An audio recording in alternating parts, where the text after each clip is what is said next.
A apresentação clínica do doente, ela pode ser bastante variada. Isso sem você examinar ainda. Aí você vai para a segunda parte da chegada do seu doente. Você está recebendo o doente cru, sem nada ainda.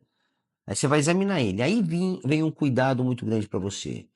Para a endocardite bacteriana, no exame físico, o dado mais importante vai ser a presença de sopro cardíaco. Ponto final. O sopro cardíaco na ausculta é um dado fundamental. E você vai ter que fazer o seu exame clínico cardiológico, o exame do pré-corte. Todas aquelas etapas, inspeção, palpação, ausculta do coração. Você pode flagrar, às vezes, um frêmito na palpação, mas a ausculta é sempre importante ter um sopro. E aí tem alguns pontos importantes. Duas válvulas cardíacas mais comprometidas, mitral e aórtica. Quando a infecção ocorre na válvula, as características da lesão infecciosa na válvula são causar insuficiência na válvula, não estenose. Então a válvula fica insuficiente quando ela é infectada. Então, se uma válvula mitral é infectada por bactéria e causa uma endocardite, você vai ter insuficiência mitral. E a insuficiência mitral vai ocorrer o quê? Ela vai gerar um sopro tipo sistólico. Porque quando ela fecha mal.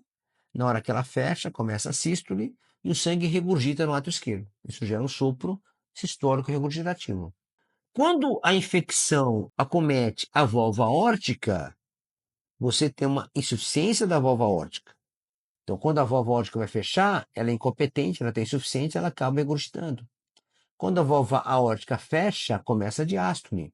Os átrios vão encher os ventrículos. E a válvula aórtica fecha mal, está insuficiente. Então vai regurgitar sangue da aorta para o ventrículo esquerdo e vai gerar um sopro diastólico.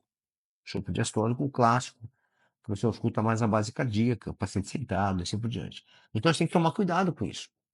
E quando o comprometimento da válvula tricúspide, que eu vou falar rapidamente sobre ela também vai ficar com um comportamento soprológico parecido com a mitral. Então ela é lesada, faz insuficiência tricúspide, a insuficiência tricúspide deixa ela incompetente para fechar, e aí ela gera um sopro sistólico. E essa é uma característica do comprometimento da válvula tricúspide. Então, esse é o ponto do exame físico que você tem que ficar atento.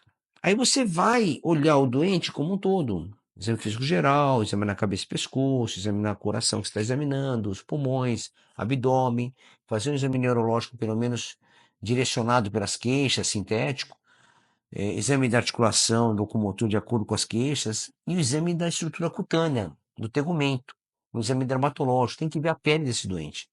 Por quê? Porque quando a válvula é contaminada, pessoal, as bactérias, elas infectam a válvula e essas válvulas começam a desenvolver uma vegetação. É o termo que nós utilizamos para aquela área da válvula e começa a se acumular bactérias, fibrina, às vezes hemácia junto, né? Ela vai começando a fazer uma estrutura, né? Uma estrutura sólida na válvula, que é a vegetação, e essa vegetação é a percussora, a causadora das embolizações sistêmicas desse doente. Então, quando você tem endocardite de válvula mitral e aórtica, você tem embolização sistêmica. Quando você tem endocardite de válvula tricúspide, a embolização é para onde? É para os pulmões, ok? Então, o doente que chega para você com uma febre, com tosse, você escuta, tem crepitação. É uma pneumonia, você faz o raio-x tomografia, é uma pneumonia. Mas, às vezes, pode ser uma endocardite de válvula tricúspide que está embolizando para o pulmão. Tem que tomar cuidado com isso. Olha a gama de manifestação que você pode ter, né, pessoal? Então, muito bem.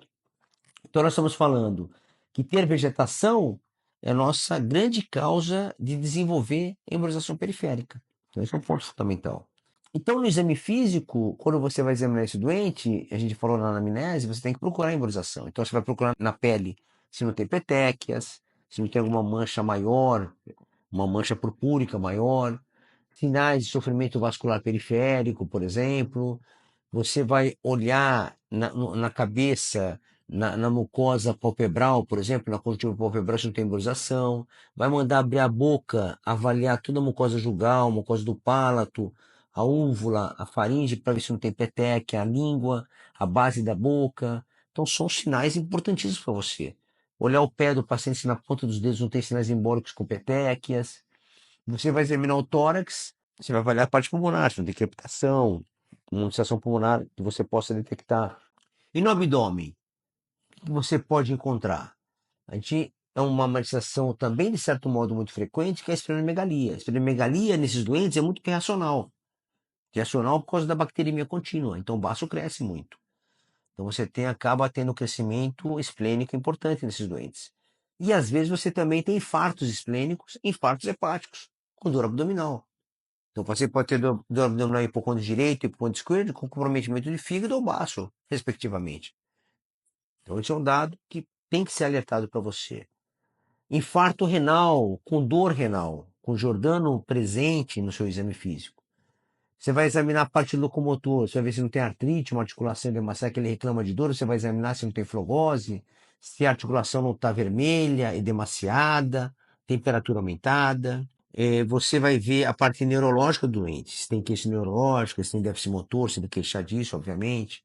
Se tem alguma alteração focal, encefálica ou medular, paraparesia, paraplegia.